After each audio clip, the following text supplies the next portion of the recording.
The live TV, सच सबसे आगे। नमस्कार दोस्तों, आप देख रहे हैं द लाइव टीवी। आपके साथ में हूं भुवन शर्मा। दोस्तों, एक बड़ा खुलासा हुआ है भारत को लेकर। एक तरह से कहें कि ऐसी कड़वी सच्चाई बाहर आ गई है जो हकीकत से तो वास्ता कराती ही है, साथ ही सर्वधर्म संभाव विविधता में एकता वाले इस मुल्क की पहचान दुनिया में अब क्या हो गई है, क्या बन गई है, इस सच्चाई से भी पर्दा उठाती है। दोस्तों, हम बात कर रहे हैं भारत की धार्मिक आज़ादी की, जिस पर अमेरिका ने एक रिपोर्ट सामने रखी। United states commission on international religious freedom यानी USCIRF की तरफ से ये वार्षिक रिपोर्ट जारी की गई, जिसमें भारत में धार्मिक आज़ादी की स्थिति नकारात्मक करार दी गई है। भारत को कंट्री ऑफ पर्टिकुलर कंसर्न यानी चिंताजनक हालात वाले देशों की सूची में रखने की सिफारिश की गई है। दोस्तों, यही नहीं, इस रिपोर्ट में भारत में धार्मिक आज़ादी बाधित करने, कट्टर धार्मिक संगठनों का समर्थन करने की निंदा की गई है। साफ है कि इन मौजूदा हालात की जिम्मेदार मौजूदा हुकूमत है। देश में धार्मिक सौहार्द की क्या स्थिति बन गई है, ये तो आप आए दिन खबरों में पढ़ते देखते हैं ही।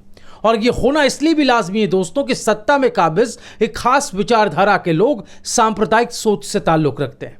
एक धर्म विशेष के खिलाफ इनकी घृणा और नफरती सोच से तो हम सब वाकिफ हैं ही।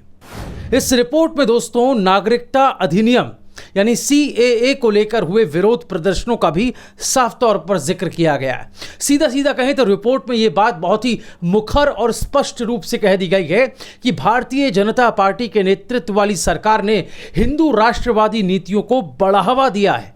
इसकी वजह से धार्मिक स्वतंत्रता का लगातार और गंभीर उल्लंघन हो रहा है।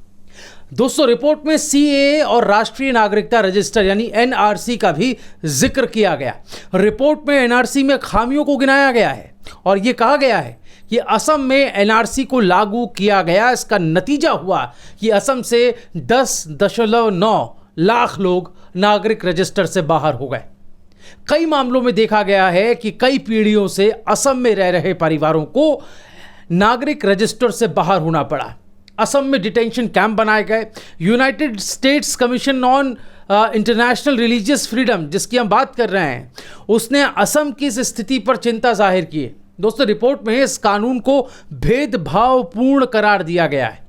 रिपोर्ट में आरोप लगाया गया है कि CAA का विरोध करने वालों को निशाना बनाया गया। दोस्तों, इस अमेरिकी रिपोर्ट में दिल्ली में जो पिछले साल फरवरी माह में जो हिंसा भड़की उसका भी जिक्र किया गया है। रिपोर्ट के मुताबिक फरवरी 2020 में 3 दशकों बाद 2 समुदायों के बीच सबसे भीषण हिंसा भड़क उठी। इसमें 50 से ज्यादा लोग मारे गए और 200 से ज्यादा घायल हुए।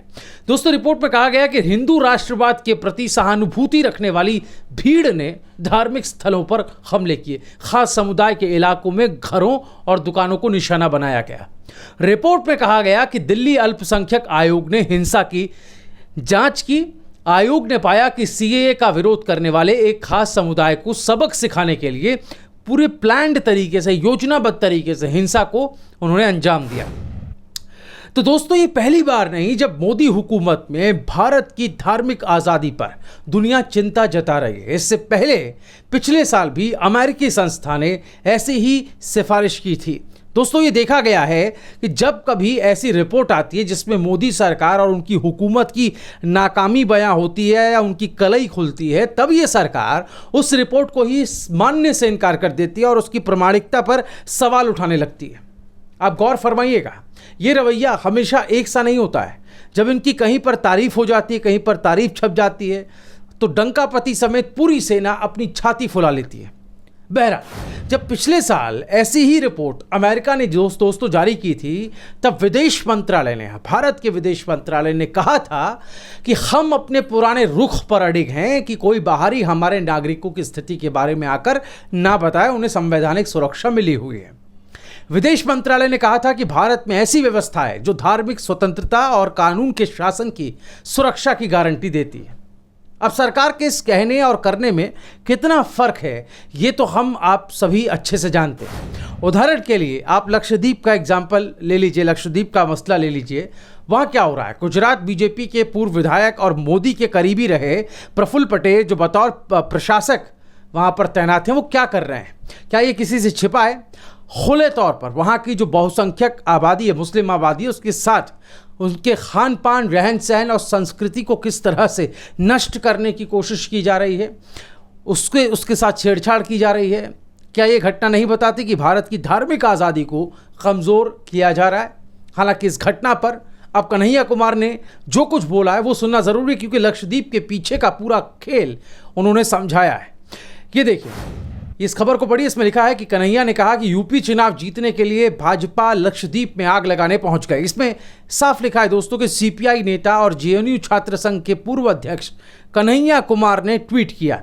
ट्वीट करते हुए बीजेपी पर निशाना साधा। कन्हैया कुमार ने लक्षद्वीप के इस नए मसौदे को आग लगाने वाला करार दिया है। कन्हैया कुमार ने कहा दोस्तों कि लक्षद्वीप का ये नया मसौदा यूपी विधानसभा चुनाव जीतने की कवायद है। बीजेपी यूपी चुनाव जीतने के लिए लक्षद्वीप पहुंच चुकी है।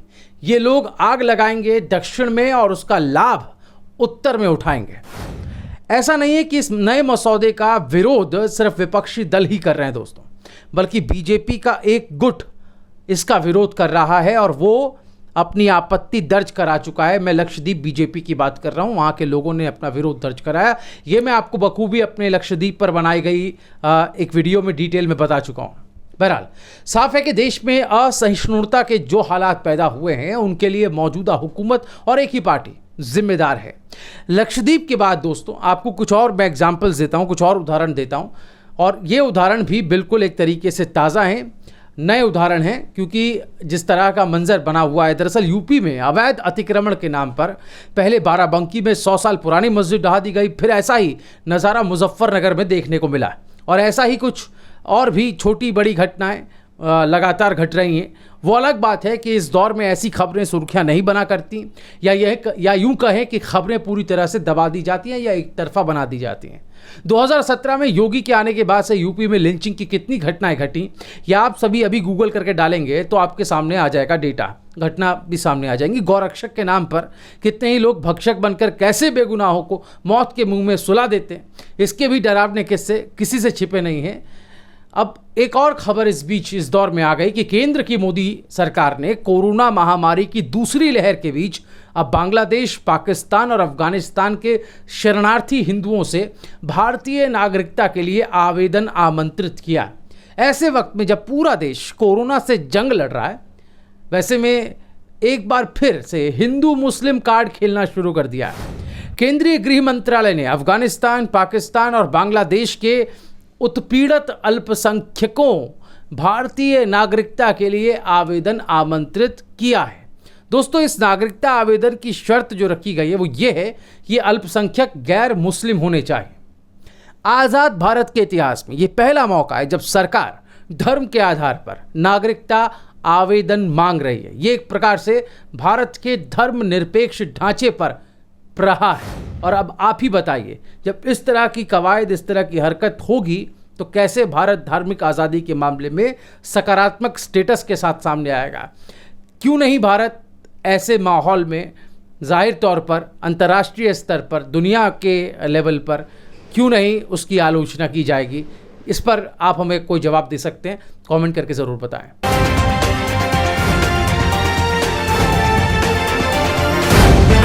द लाइव टीवी, सच सबसे आगे।